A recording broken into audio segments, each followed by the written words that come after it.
Right now, give it up for Christy, everybody.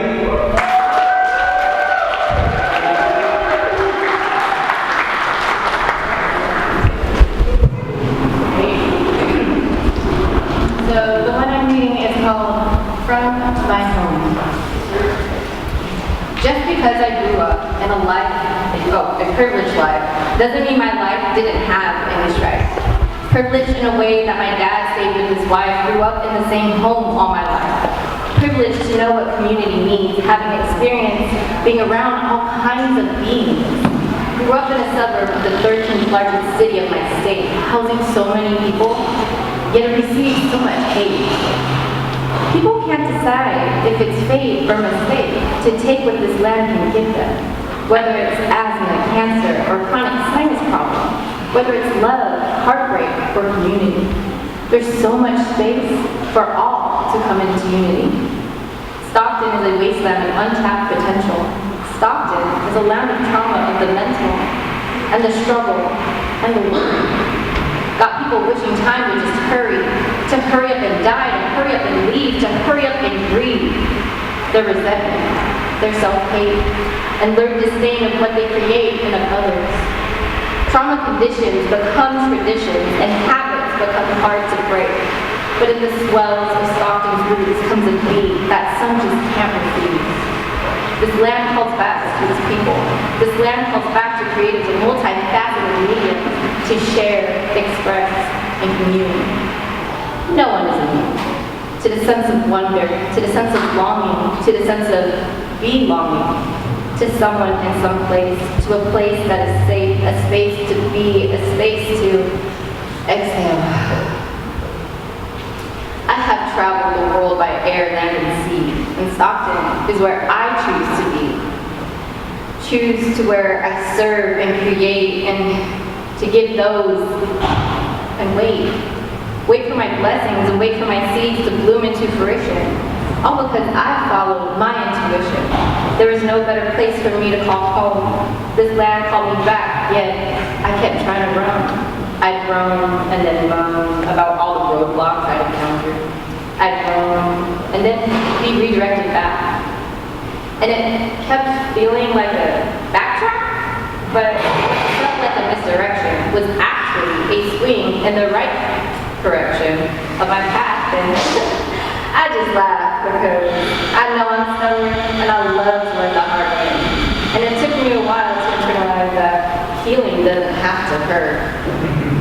And that I can grow and heal and create from my home of love, my home of joy, my home of peace, from my home in Stockton.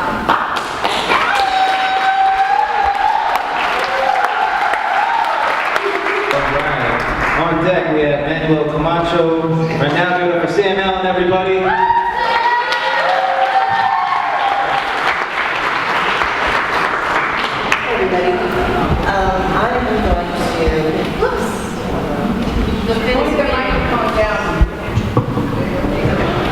I'm going to read Concha for Sandra Cisneros, and please excuse my Spanglish. Fleet, fleet, fleet, my Concha shell spills a sugar spell. Bidding crystal beads release onto my chinny chin chin. Fat layers, yellow bread like uno más. Que quisiera, chiquitita. Concha molds my mouth into syllables, supple. Que en inglés o en español, cualquier, either. Yo quisiera commune with this baker. Doña Chan gives conchas to primary school. Scrub clean, clean, clean for Cinco de Mayo, Monroe. I peel conchas, una más conchas skin with my teeth. Azúcar amarillo spills again and leaves me so white. Soft, soft syllables in English y en español, as Mom's Volkswagen speeds down, down Wilson Way, down below, to grandmother's house we go. In la esquina, una panderia, conscious with Granny? No, pero this much I know, conchas bring magic wherever they go.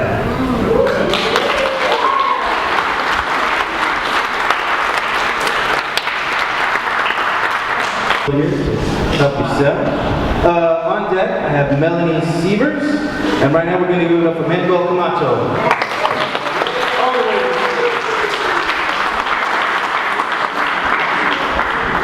Thank you. It's funny how we pointed at food, and my poem is titled Flavors of Stockton.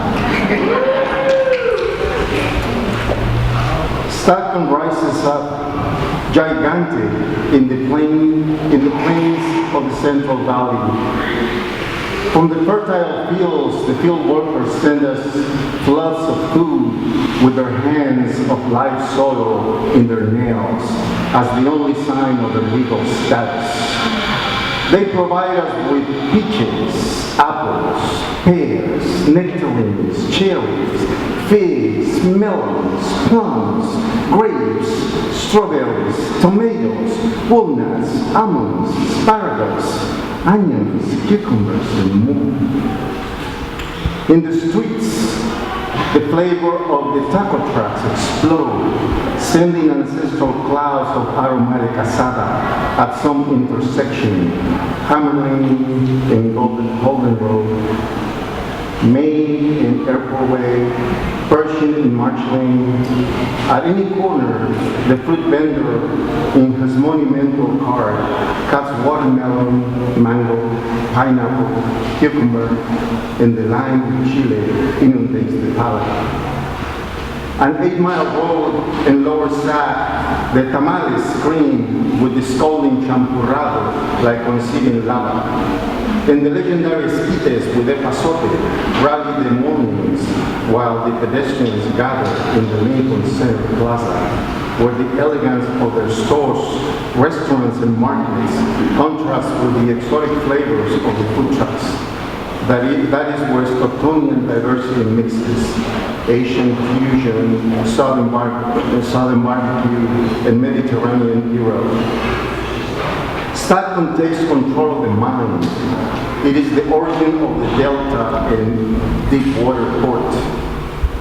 It is the place where emerges the life history of the California Central Valley. Thank you.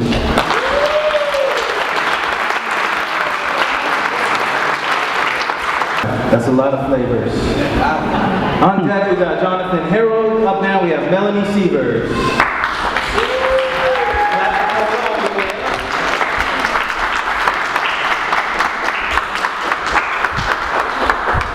Hi, thank you. I'm Melanie Sievers. Asking us to read just one poem is like asking us to make Sophie's Choice. So I didn't decide until just now. I'll be reading Sharp Reads. Though I wouldn't have done it at all if I'd known what I knew then, that day I thought it had all turned out. The girls sat up in the bow laughing, singing even, while my husband drove us through the tules, tall, brown stalks, tasseled, between the green river and the blue sky. The marriage was hard, and the child. And me hardly normal, barely sober, not quite sane, quite insanely struggling to accept the way it had turned out. What a weak reed is memory, more so regret and its way of crossing back on itself like the drawbridges over our heads. I thought it had all turned out. Weren't there cranes like in fairy tales? After all this time, I still look back on reeds that, not bending under my weight, broke. Thank you. Okay, on deck is John Thomason. Right now, giving it up for Jonathan Harold. So my poem is titled The More, and it's about venturing out to find yourself and ending up right where you started, and that being more than fine. When I first passed through Budlock and Danny, there was no Goldman under construction. For books, we gave Yokins a tour. I walked in the courtyard, ran with the Mustangs, but I had my sights set on more. We in the guild drove west to the city, ate dusk and dim sum, urban seduction, They gabbed about what was in store. We compared report cards, opined our options, for our youthful hearts wanted more. All of the bright lights, lanterns, and lecterns, they spark up a fire, a burning inertia that sizzles and bubbles and rages right down in your core.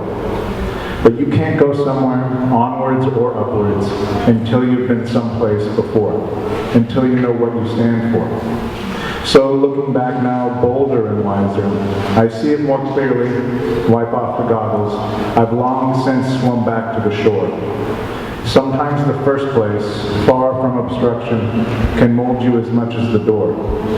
Sometimes the birthplace, not the abduction, can hold you as high as the moor.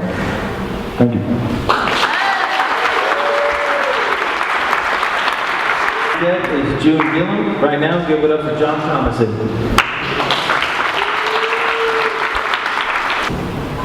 Home is scavenger stray. Transplants misplaced and no home at risk. Daylight to dusk searching through trash. Wander the sidewalk for loose change to ask for. The 5 and 4 underpasses and enclosures used as bare minimum shelter. Hands and paws worn from daily stretches. Unpaid for or loose items clenched in jaws or pockets. A hasty exit to the store's doors. Hopping out of dumpsters, possibly leaving a mess. Everyday workers and citizens keep them pressed. No work, no home. What the scrounge for is the daily paycheck. Kicked when down and out already, whether verbal or physical. Bumming off the last narcotic for the residual high.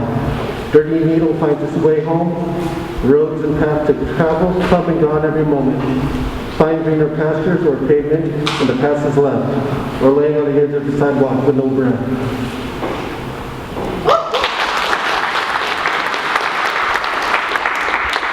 All right, I do gotta say, y'all are being an amazing crowd, so thank you for that. We are getting right through this. On deck, we have Catherine New. Right now, we got June Gillum to the microphone.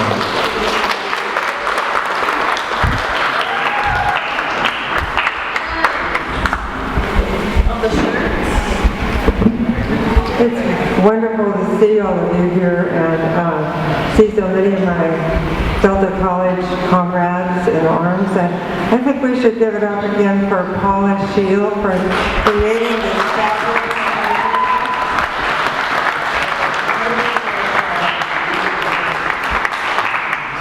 She's a literacy hero.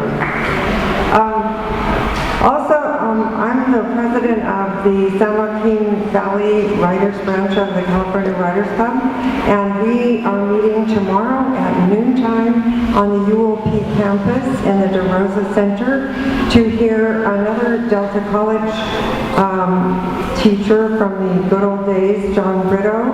He'll be presenting on what's in a name, on naming characters and settings and that sort of thing. So you're all welcome. It's free. So I'm going to read my poem called I Five, I Love You.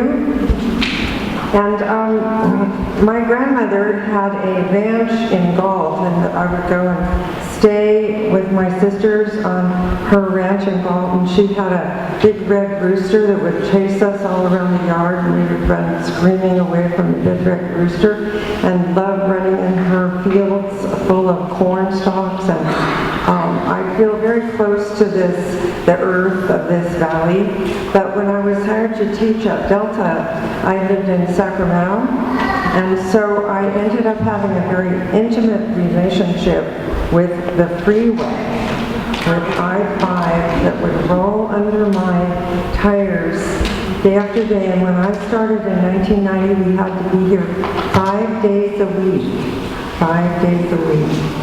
So I had a lot of connection to the freeway. So my poem is I-5, I Love You. The highway stretches and beckons my job interview. The highway tricks me into taking the wrong turnoff. The highway reminds me to respect her signs. The highway laughs as I drive in the dark to teach every morning. The highway pours miles out beneath my gray Chevy coupe. The highway slides vineyards mile by my window. The highway flashes her lane lines, preventing a crash. The highway shields the cop, hiding to ticket my 84 miles an hour. The highway rolls a long belt under my tires, pulling me home. The highway stands the test of time, the years scarcely worn on her face. The highway feels like an old friend I would have been lost without.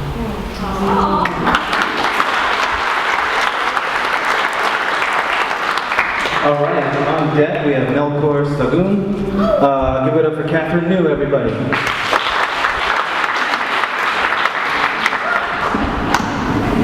Thank you.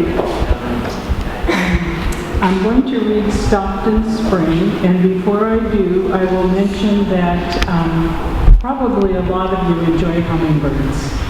I certainly do. I grew up seeing hummingbirds at the flowers and being amazed how they sipped the nectar and buzzed off again. And only as an adult did I learn that to feed their young, they need to catch insects because their young need protein.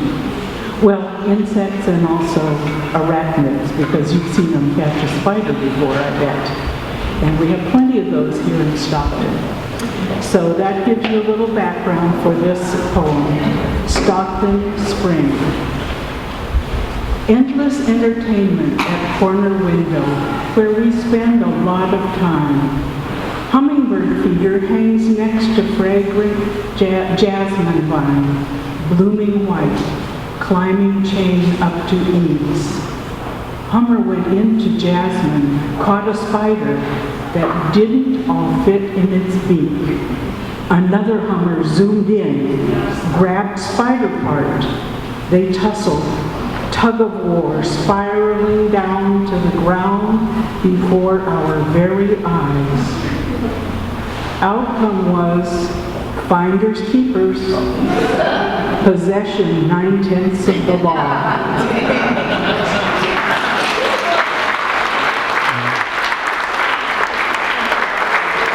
On deck we have Martin Camps. Coming to the microphone, we have Melkor Sagun. Come on, give it up, give it up.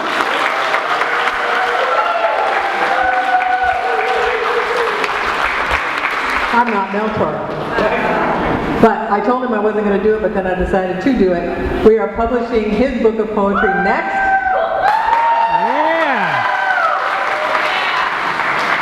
And I will let him tell you about his own launch. It will not be here, it will be at Catalyst. But I did want to jump in and say the cover of this book, this marvelous book, I just wanted to give it up because I know she's not reading. Angela Maxson in the corner over there.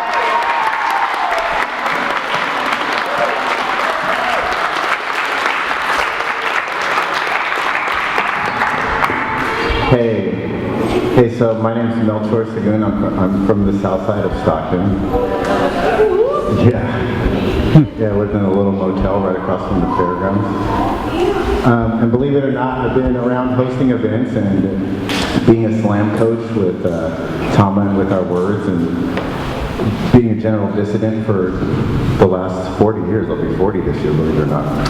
And I've seen a lot of the faces around here over the years, and it's cool to see everybody in such close proximity. So many poetry folks in one book is very fantastic. So October 13th, Friday the 13th, the book launch at the Catalyst. Yes, it's very spooky. Ominous, if you will. But yes, it's going to be fun. Poetry from myself, some other friends. It's going to be an open mic element. We have, you can look at pictures of me throughout my life in a photo album from when I was a very small child. Just general fun. Yes, we'll also sign up with Eliza over here for the poetry stuff, because this is the kind of stuff that I've worked so hard to cultivate myself, and it's so cool to see a community full of people doing something that like 20 years ago was not thought of as this cool. When I was doing poetry 20 years ago, people did not think it was that tight. I'm serious.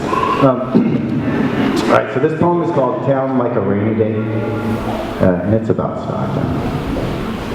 Because my heart is a big city, and these wrinkles are bus lines. My eyes shine like traffic signals. My hands flash open, ready to grab these Stockton streets and pocket them. Waiting to peel back my paranoia and shape it into a proper crosswalk of a smile. My heart is pedestrian friendly. It wears signs that read, "Hope to be crossed all ways," and it is. I pieced together a map of veins and arteries while sing-song sirens whistle to palpitations, while walkie-talkie voices rap a stranger's footsteps. Sticks and strings can serenade you to sleep, but they're melodies meant to kill. Maladies and addictions in the gutter, and my heart is a street sweeper that will gather up this broken city. It's a testament to the rain that writes momentary poems on the concrete. I try to read them, but they've too much to say. They are too many. And every drop beats on the ground with enough urgency to drown a tone in muted words, with enough cheap sounds to split up thoroughly the whispers. They mean to take apart your locks, make an empty hallway of your throat, break your fingers at every stoplight and wait. Hold on to your shattered knuckles, virtuoso. You aren't done conducting this orchestra of fractures quite yet. This ear training exercise turned concerto played on complaints, bad publicity, and terrible elected officials. I don't know who voted for who, but I'm looking poorly at you all of the ways. We aren't enjoying this cacophony like we should. We aren't appreciating the practice we have getting up. Sparring without rhythm, we are terrible pupils. And it isn't often that a pugilist bows their punches, but even soloists have to fight. Even fighters have to sing a swing or two, and my heart is a punching bag that pounds along with the composition of the passing vehicles. It hums and rattles like a dusty train engine. It enters that ring like a dead-end racetrack, like a city built inside a music box, like my hometown. Because my heart is big enough to know that it ain't the only one big enough to know. Thanks. My bio is not in your book, so my bio got left out, so if you want me to write something weird in your book, I will do that. Just find me. I have plenty of weird things to say. See everybody later. All right, on deck, we have Lelia Cottonrack. Coming to the microphone right now, we have Martin Camps.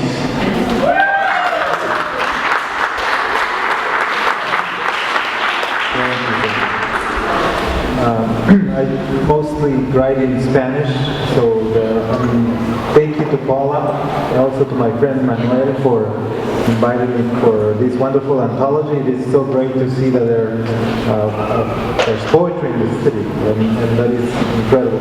I brought a couple of books of mine, recent books. This is a book of chronicles, travel chronicles that are written in Spanish if somebody wants to I'm sitting in that table, and also this is a poetry book that I also published, and well, Hotel Cosmos.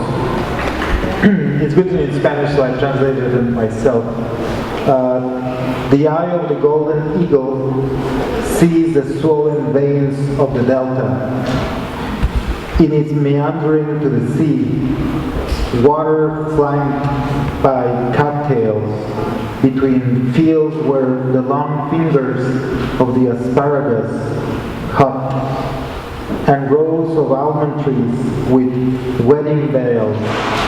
The night floods the windows where the stars appear, ordering the gloom, and they move away from us with alacrity.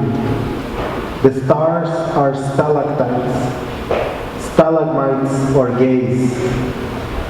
The train stops at the Stockton station, where the migrants of 1939 and those of 2039 arrive. Billy Tully's punches keep thumping in the gin basement of the Moorish Hotel Lido. The warrior woman of Maxine Hong Kingston. The cosmic dreams of astronaut Jose Hernandez.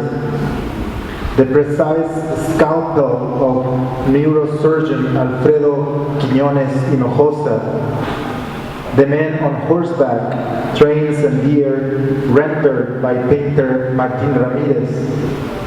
In this city of fertile soil, dreams are plowed with a hoe. This city is our hotel in the cosmos. Thank you.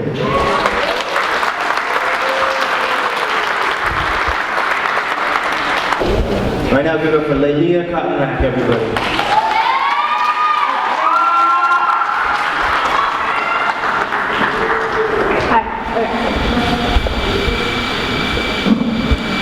A late afternoon in March with my sister, painting pebbles with colors that rivaled the sunset over the San Joaquin River. Burnt orange tinged with pale white grazed the sky to the edge of the waters. We crouched on gravel riverbanks and watched the stones skip once, twice, and fall to the bottom. Colors blur into the shadows as the brown dirt rises, silverfish darting through the dust. That spring I learned the word pollution, because that was to blame for the colors in the sky. Ugliness transforms into beauty. The next spring I learned forgiveness, because that's what my mother expected of me.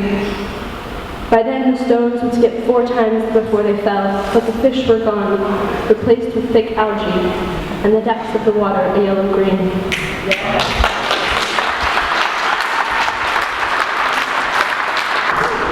Okay, on deck we have Deborah Grochot, and right now we have Hari Ali. Give it up. Hari.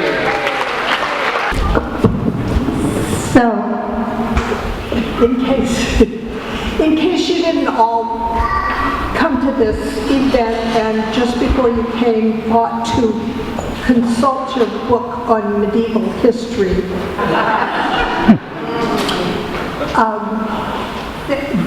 this poem is about a knight in shining armor. And somebody has to know what a destrier is. No. Yes? It's a specially trained fighting war horse that the knight rode into battle. Okay. Once upon a time, he must have missed a turn that morning because the sweet green countryside grew strangely wild as he rode, with dry grass crunching under his destrier's hooves, and the scraggly trees he did not recognize, but without unicorns browsing among them as one might normally expect in scrubby woodland. His sword and armor disappeared. Then there were scattered children running and laughing among different trees just blossomed, newly coming into pale green leaf. He ended up on Park Street more than a little bewildered, in an old blue Ford that rolled to the curb and stopped itself haphazardly. He walked away from it, thereafter going everywhere on foot. The town folks wondered how that Ford had ever run at all. It was such a junker of a pickup. After it sat for a week, John Abel Auto brought their rig and towed it away for scrap. He wandered Park Street, Main Street, Oak Street, amazed at shops, at clapboard houses, lush front lawns, front gardens jeweled with peonies and tulips. Above him, at a window, a girl's face was lovely, indefinite through curtain lace, framed in sun and blue wisteria. The reasons for his staying were his own, though not untouched by flowers and bright hair there for a moment at a high window. He found himself a place, camping rough at first by a levee at the edge of an almond orchard, then at the trailer park. He had money in his pockets. He wandered the grocery store, frowning at the cans of peas, the celery. He bought beefsteaks, lettuces, and many, many oranges. The library required explaining, but once he caught the knack of it, he spent weeks with books, though he was shy with words at first and used to say them carefully as if they had some other meaning. That was when he still roamed the woods on Saturdays. The children asked him, "What are you looking for?" He grinned and winked. "Dragon tracks," he said. "Oh, can we help? What do they look like?" He spread his arms to show them. "Very big," he said. And when the children laughed, he laughed as well. Regarding the girl, the ladies, holding grave counsel over the back fence sweet peas, decided in his favor. They judged him worth the effort. The girl loved him because his ways reminded her of something, though exactly what she never could quite figure. The ladies, as he stayed, lost interest. Still, a few with houses near the edge of town saw him walk away past Zinfandel vines heavy with dark fruit into a hazy summer morning that later turned too hot. They talked about it afterward and meant he was like some odd seabird, lonely among river weeds and rocks. What they said was that he had not quite belonged. Yet, for those last few summer days, the children played at walking quietly, searching for dragon tracks, as he had done, and looked to find him there under the oaks, among mossy stones, where they pretended he had gone.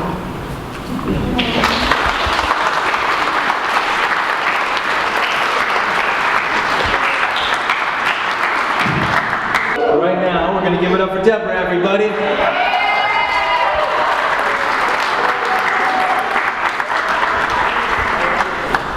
Hi, I'm Deborah Groshaw, and this is about a park in Manteca where I used to walk at the very beginning of COVID when we were all afraid of each other and all we could do was walk around our neighborhoods.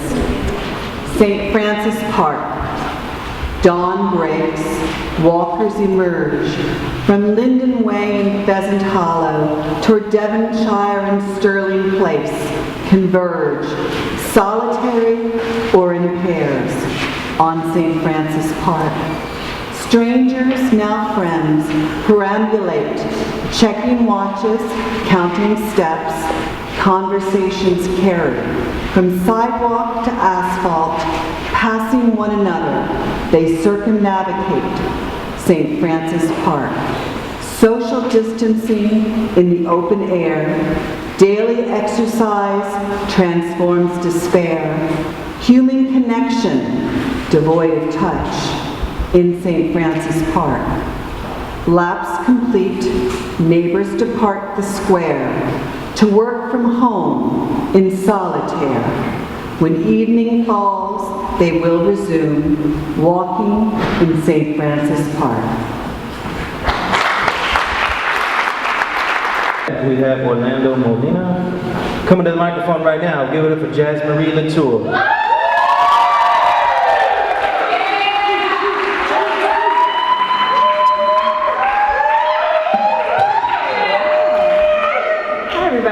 I have a couple, people are kind of doing announcements, so I have a couple of things that I wanted to share.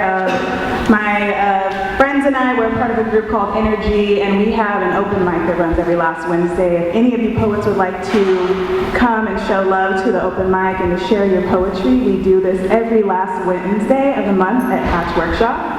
I was always over there, and that's at 40 South Union Street. We're also working on a Stockton-themed tarot deck. If there's any visual artists, we're collecting submissions. You can find that form on our Instagram page that'll be released in the next couple of weeks if you'd like to submit art.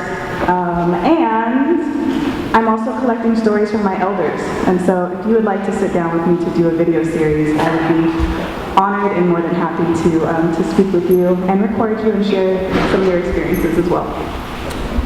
Home now. My name is Jazz Marie Latour, and I grew up on Drum Circles, Good Morals, and Nickelodeon. And I am proud to be from Stockton, California, a place that taught me that the power of art and sense of humor can change the world. It's where I first put pen to paper. Let the paper paint a portrait of my soul, black lines in blue ink, and let it run red to my first audience. It's how I learned to navigate myself around the invisible borders of the city and the bullseyes in the neighborhood. From childhood, playing tag at Sandman Park, running with arms spread wide, ready to fly, to witnessing enough arrests from my front porch on Harding and Wilson Way to scare the kid right out of me. Thinking about how they all must have a story too, that they must have once thought that they had wings and could fly too. We've been taught that these city lines hold no mercy, that anything can be taken from us, from Hammerskate to Golfland, John's Incredible Pizza and the downtown fountain, but to me this is all evidence that we are nothing short of resilient, that we can have it all taken from us, wear our trauma on our sleeves and then use it to paint a wall or canvas or notebook, laying it out as a roadmap so that lost boys and girls and women and people can one day find their way back to themselves. See, Stockton taught me how to be more myself than anyone, that I don't have to try to be small town or big city, but that I can just be me. Sometimes confused, a lot misunderstood, but with a whole lot of heart. It's where we keep our best memories. It's what I use to find my way back from the outskirts. When I begin to feel like one of those vacant buildings downtown, like a shell of a person searching for shelter from the harsh outside. When I can't see past my own recession, or I feel as though addiction was close to foreclosing on my spirit and was reaching past the point of my own city limit, spending a lot of my life feeling lost, just lost out in the valley somewhere, with no hope and no fuel to get back. I had to follow my heart and those signs that saved me before. The city signs of Stockton pointing me to the music, the paintings, the poems, and eventually back to the heart of this city. I've been through a lot, and so have you. But despite what anyone thinks, I am proud to be from Stockton, California.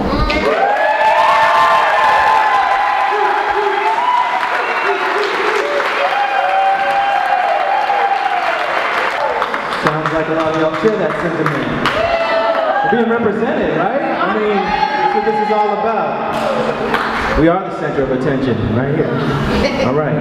On deck, we have Cassie Nesmith, and coming to the mic, we have Orlando Molina, aka MC Zeps. Give it up.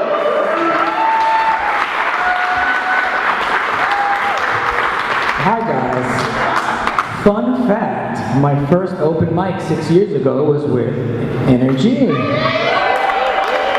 Family. I ate a burrito. That is a fact. I had a cupcake. I do poetry and rap. This is the end. I'm gonna take a nap. Thank you. Oh, by the way, also thank you, Paula. She helped fund our new children's book, 209-asaur. Thank you, TuleBurg. I got the logo in there. Let me give him a shout out. Where it's right. There we go. Thank you for supporting us. It's a book about moving to Stockton from Brooklyn. From New York City, not for nothing. So I wrote a poem called Delta Breeze. I flew to Norway 4 years ago to host an event, and I missed my kids and my wife and my house in Stockton, and I wrote this on the flight back, because I was like, I miss home, and I didn't mean New York. Sonic boom with the tunes I deliver like guile, all my goons in the room with that lyrical style, walk the miracle mile with a visible smile, filled with love that I'm giving my child. Sultana, my muñequita muy bonita, go to Regal's Cinemas and catch a nice feature. Taco truck after, guacamole and carnitas. Symposium vibes, bring my mamacita. Date night, it's time to take flight. Make sure that my daughter and son are raised right. Hip-hop anti-venom in case of snake bites. Mental stay sharp, my brain's a steak knife. Leave the house, go to huddle for work. If you doubting the kid, that's when your bubble can burst. Went to Stockton to live, they said it's trouble at first, but now they're really loving this verse. Stay cool, cause I got that Delta breeze. I love Stockton, don't care if no one else agrees. It ain't nachos if you don't melt the cheese. The art's gonna shine, give me a second helping please. Delta breeze. Thank you.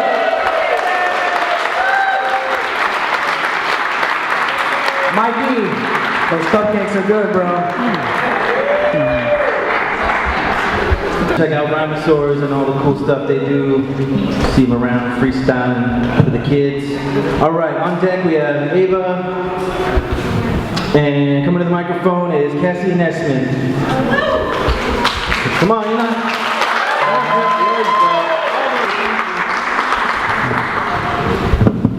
Is that gonna work like that? All right. So Nina and the 99. It takes both hands on the wheel to keep your Chevy on the road when you hit the 99 at 80 and 60 mile-per-hour winds. She cranks up the window to keep out the sand so you can drive faster. Yellow butterfly guts spurt on the windshield. The vent on the dashboard sucks in dairy farm air. It's hot and it cleans your lungs, and you put in coolant just outside of Lodi, so you're in good shape. It sure feels like 16, watery Diet Cokes, Bonita banana stickers stuck to your forehead. You haven't seen her in 10 years, but today life looks the same as it did then. Fast food wrappers on the floor, Coke cans rattling in the back seat. He would never let me eat junk food, Nina says, as she grips the Doritos bags with both hands and rips it open with her teeth. They fly all over the front seat, getting caught in her curly ribbon hair. She troughs the crumbs left in the bag into her mouth, the few chips that fell on the seat, and then the neat dent between her itsy bitsy teeny weeny little polka dot bikini. Do Europeans even know that song?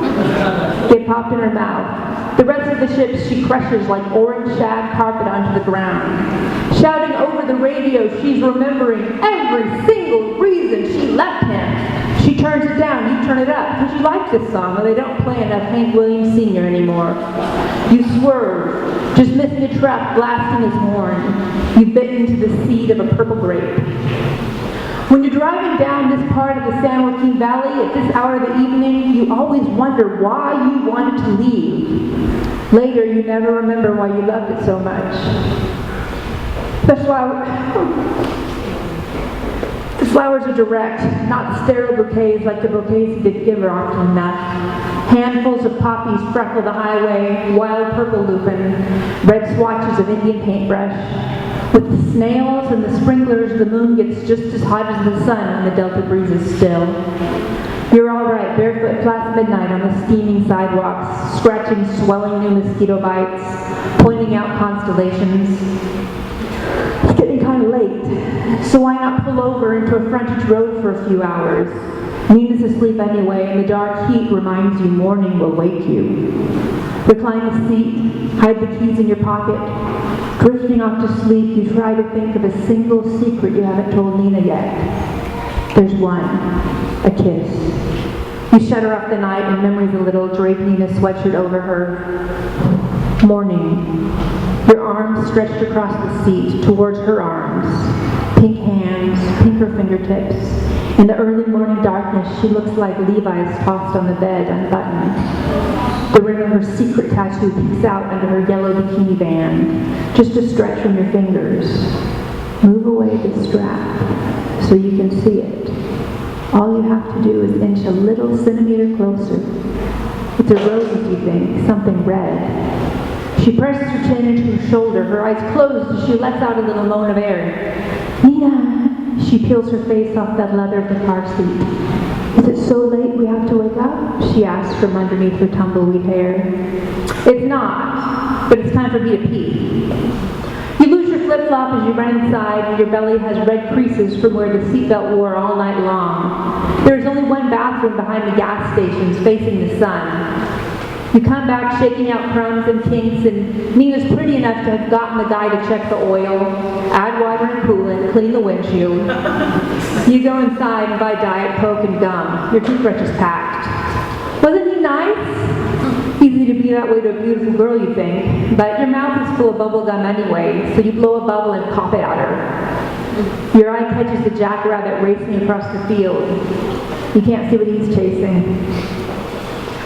As summer tapers off, you don't care that when she goes home, she'll get back with her boyfriend and blow drying her hair straight, because there's something a little heady about a girl like her who believes, even for a moment, all she needs is you. Thank you.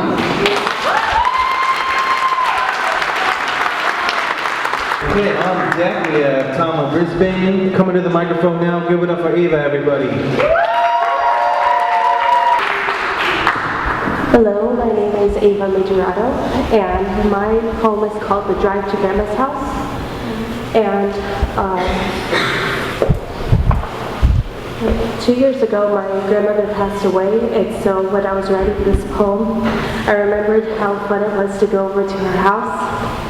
So working out grief and pain, I wrote this poem. We got off the freeway onto Wilson Way. Drove down the road to meet a northbound street. We passed houses painted brown with sidewalks marching down. At the traffic light, we turned left and saw the trees of their leaves bereft. A brown ivy that curled on the wall for this drive happened in the fall. We paused at the next intersection and got in the lane to turn left again, going down this curving street and stayed before we hit that complex with writing. I couldn't even remember the name. We turned right, then left in that neighborhood, then turned right again when we should. Colorful houses of turquoise and tan were beside a house the color of sand. Across from this, my grandma's house sat with purple windows and a floral welcoming mat. And my grandma's welcoming smile made the trip worthwhile. Made the trip worthwhile. Thank you.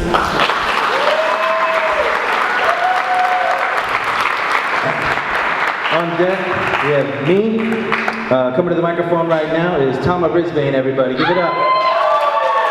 It's nice to see so many faces and voices and pens and people that I know and respect and love. This is special. 2020, we were afraid to gather in rooms like this. We were told not to gather in rooms like this, and our whole worlds were reduced to our rooms.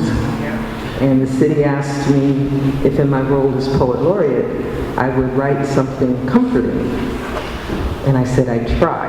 And anybody that's ever taken a workshop from me knows that I will write the word poetry on the board and ask you what's the most important part of that word, and it's the last three letters, T-R-Y. I said I'd try. So it started out as a poem, ended up as a love letter. It's called Revelation. Sides, as though by decree, disappear. No south side or east side or north side or brookside. Only a unanimous desert of inside, followed by fleeting oases of outside. Turf has become a tarnished trophy, undefended, because who wants to rep a block no one's been seen on in the years it's taken these hours to pass? The potholes on Pershing are easy to avoid now that the asphalt emptiness of 3 a.m. exists all day. There is a civic shiver at the unexpected echo of a hammer laying down until further notice. And we notice that we find ourselves missing so much, but nothing is missed so much as each other. We, the city of segregated, suspicious and sympathetic, truculent, turbulent, and triumphant, obstinate, obscene, and outgoing, cantankerous, crowded, and compassionate, knavish, keening, and kindred, tenuous, tactless, and treasured, overbearing, ornery, and open-hearted, notorious, negative, and nurturing. In our isolation, it turns out we are more community than we thought. And we will all find us again.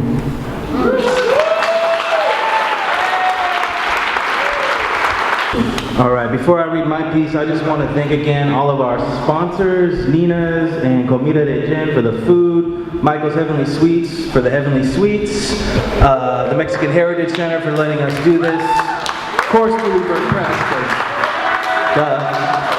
Okay. This piece is called San Joaquin Return.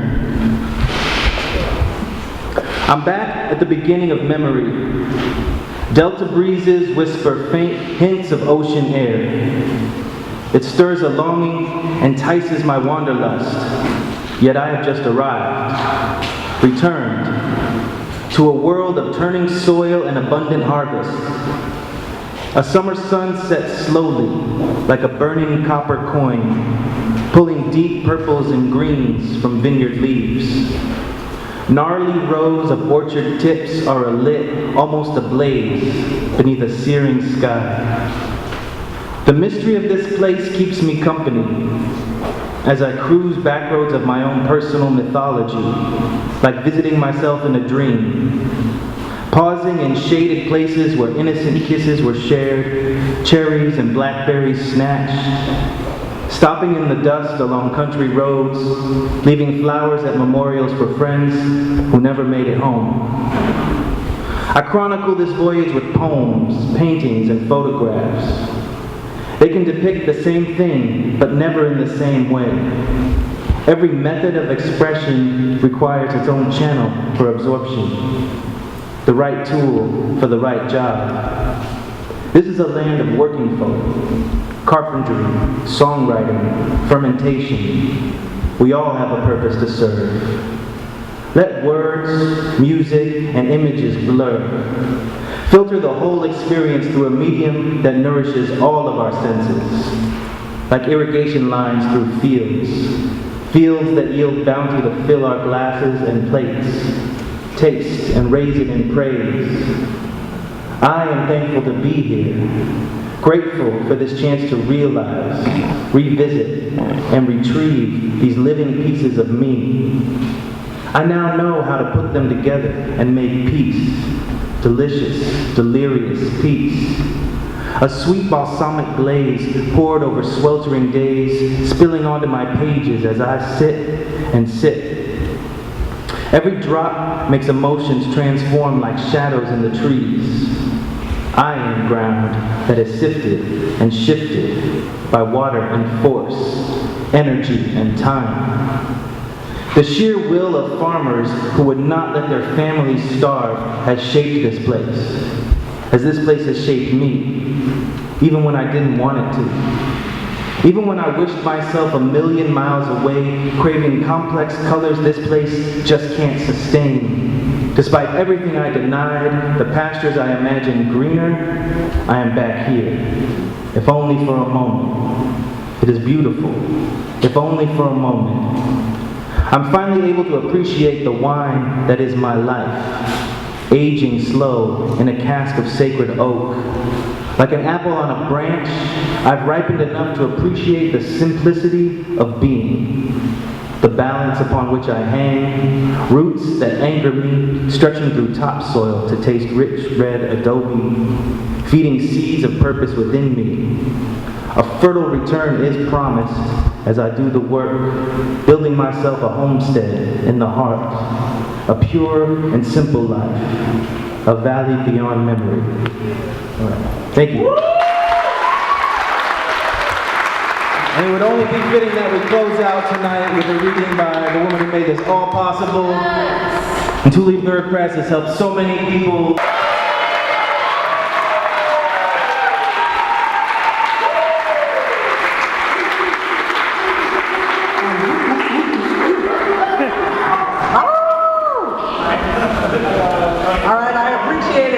Celebratory poems because it's very necessary to remind yourself of the positive. You have to do it many times a day because this town is full of a lot of corrupt,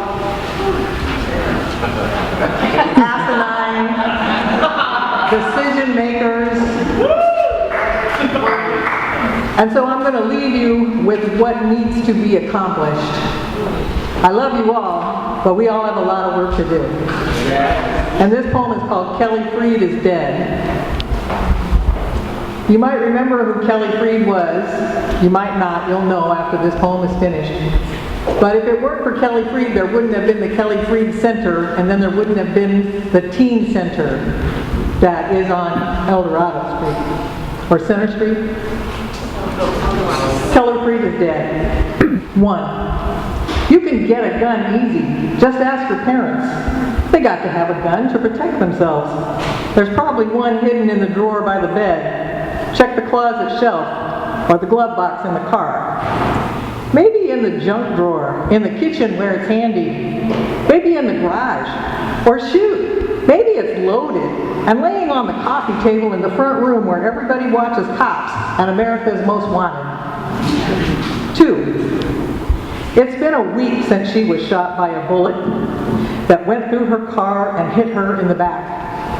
An M11 semi-automatic 9mm assault pistol that spelled dead. She didn't even see her killer. It was like being struck by lightning, an unimaginable stroke of fate. She didn't even have time to get mad. I didn't know her, but lots of people did. And her death scared everybody this time, not just the blacks who suffer drive-by shootings till they don't get no more press, not just the mothers of the gang boys who wait for death news like soldiers' wives, but the groupies and the Brookside doctors and the white women in gated safety who still buy stuff from Mervyn's. They're scared plenty. Our little mayor is scared, but the chief of police says we're no different than any other urban area. Now that scares me, and I've had time to get mad. Kelly Freed is dead, and the way of her life, growing up white, going to the right school, living in the right neighborhood, even being a cheerleader didn't save her. The system is hot and blustery, puffed up and spouting about intensified resolve and the scourge of drugs and the easy availability of guns. Kelly Freed won't have a minute's peace. She'll be their Joan, their call to arms. She'll be used to bleed our hearts for more police jails, capital punishment. She's going to make lots of $100 plate news. As the November Cast Your Vote for the American Way, the sacred way of white men, creeps closer. White men who squat on the backs of the brown, black, red, yellow poor and mark their turf till there's no hope for the everybody else.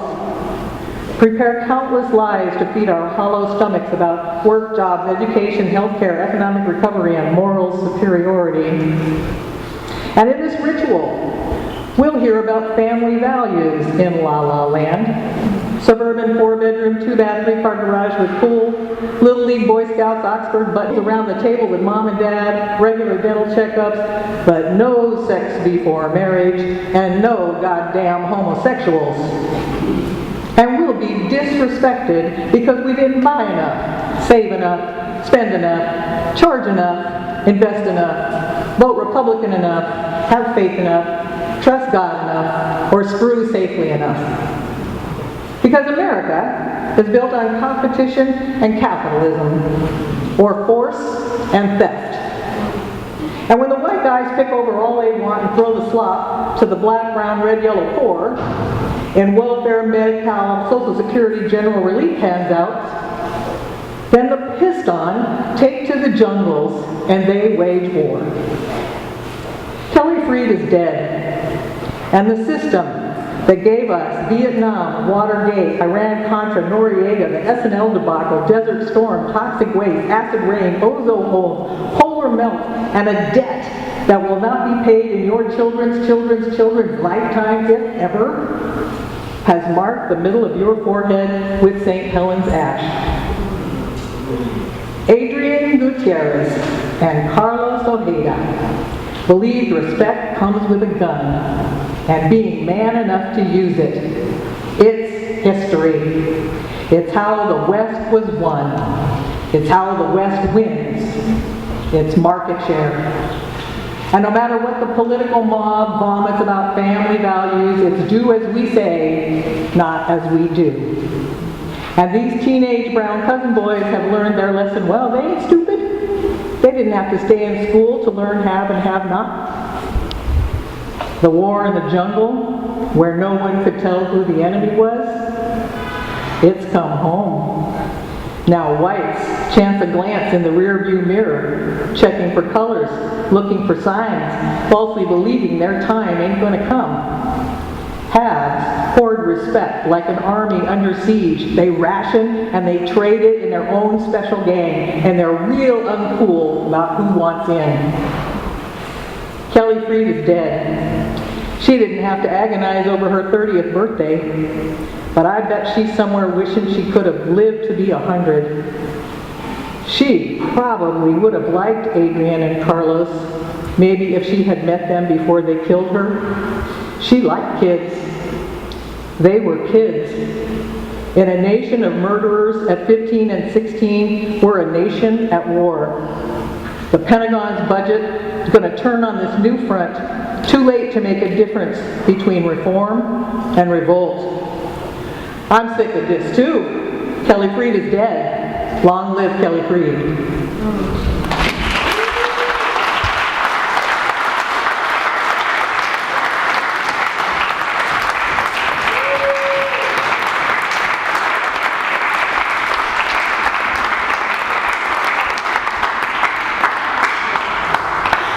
I cannot remember a time where there was such a full house with people just to come to appreciate poetry.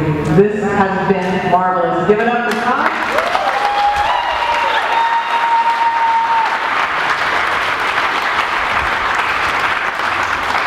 And I want to give a final shout out to Orlando Jose, our videographer.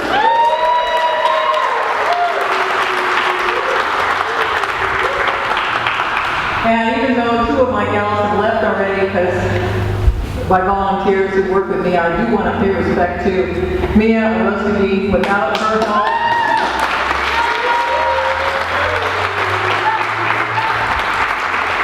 TuleBurg would be a one-legged stool, I have to say. All right, now, this is painful to me to see all these little Post-its here.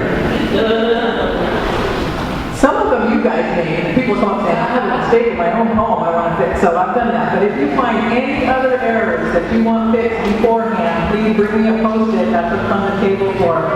And again, I love you each and every one. Thank you very much for your time tonight, and drive home safely.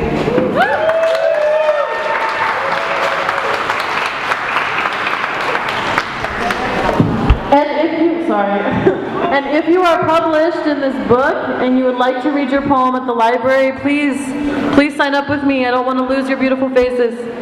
Please. Thank you.